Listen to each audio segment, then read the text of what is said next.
What happened on day 4 of the cartel hearing in the Court of Appeal? Well, prosecution struggled a little bit on the important issue of publicity. Social media was being ventilated. So stay tuned for a breakdown of day 4. Hi, guys. Thank you so much for being here, everybody. Thanks for watching. If you haven't subscribed yet, subscribe right now. What you're waiting for, you know, it helps to grow the channel. And really, thanks for all the support and the kind words for all the people who have been saying, we're so happy to see you here. We're enjoying the breakdowns. And having said that, let me get right into the breakdown for day 4. So what do I mean when I say the prosecution struggled? First of all, always remember that when we see a matter like this in the Court of Appeal, right, what you're seeing is just a tiny bit of what the judges are going to have to consider. The lawyers on both sides have already filed tons of documents, what we call skeleton submissions, which are outlines of their arguments. They've also filed, for instance, copies of all the cases that they're going to be relying on in their argument. So these oral submissions, when the lawyers actually address the court, are really for the lawyers to highlight the important points of their submission, and most importantly, for the judges to ask any questions they have. So the judges will have been through the arguments, will have been through the skeleton arguments rather. So you'll hear the judge say things like, but you say so and so, what about so-and-so? So the judges are always at the Court of Appeal, very astute, very sharp. They're picking up on any holes in the arguments that the lawyers have made, and that is what you're going to be seeing highlighted.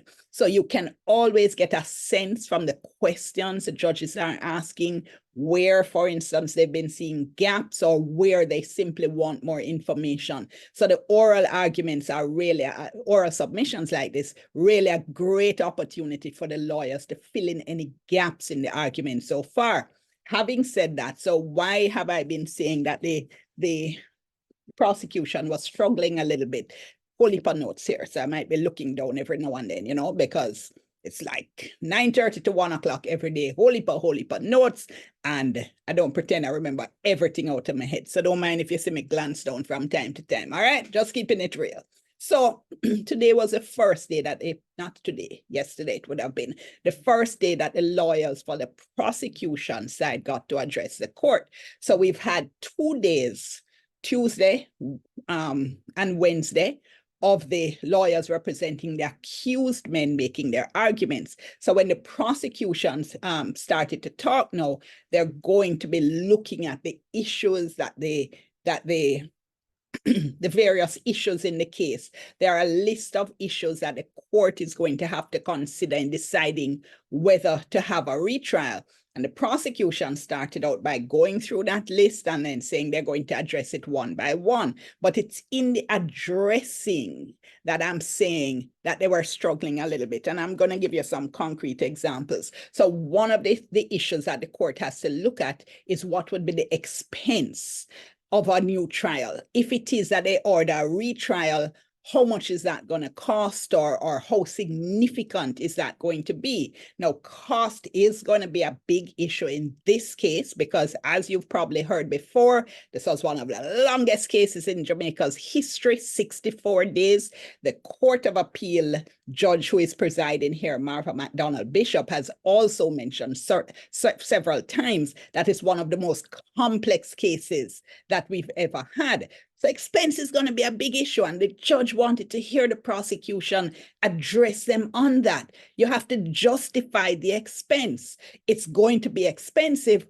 How do you justify that in ordering a retrial?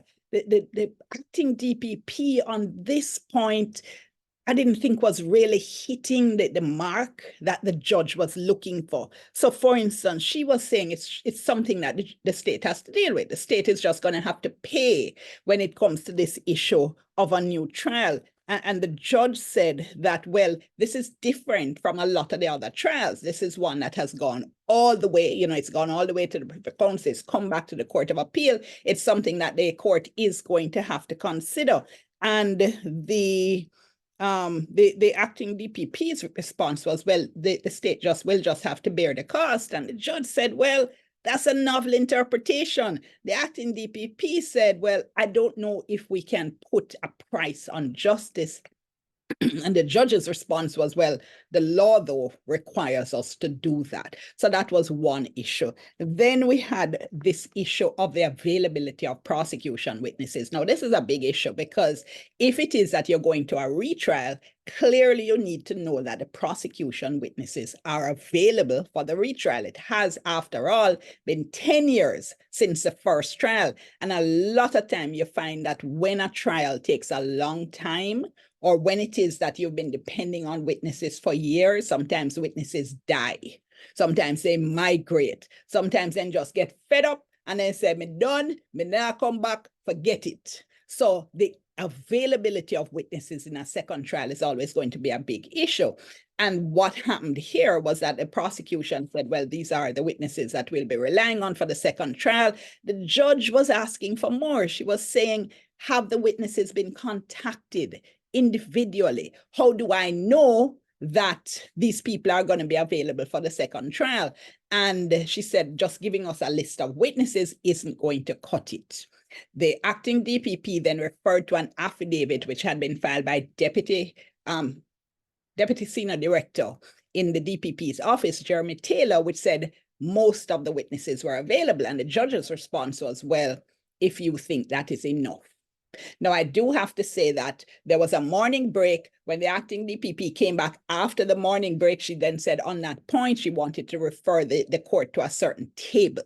Didn't tell us what was in the table, so I don't know how detailed it is. But that is obviously going to be an important point for the court. And one of the indications was that the judge said, we are not sending any matter back to the Supreme Court only to then hear that the witnesses are not available and that the DPP's office is going to be relying on paper statements. So that's a pretty strong statement from the judge right there.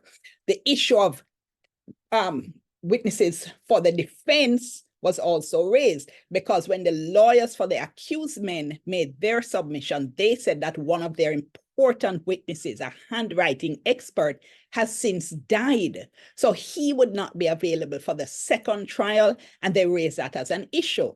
Now, the response of the acting DPP on that issue is that, well, he gave evidence at the first trial, he was examined, and he was cross-examined in depth, and that all that material would then be available in the second trial. The judge was saying, though, you have to acknowledge that when you don't have a witness appearing in person, if all I'm going to be doing is reading or hearing what it is the person said, but I don't actually get a chance to eyeball them, to look at their demeanor, to see for myself whether or not I think this person is telling the truth. The judge said you have to admit that that's a drawback in paper trials. And the acting DPP said, no, she doesn't accept that it's a drawback. She said she accepts it's a different situation. She doesn't accept that it's a worse situation.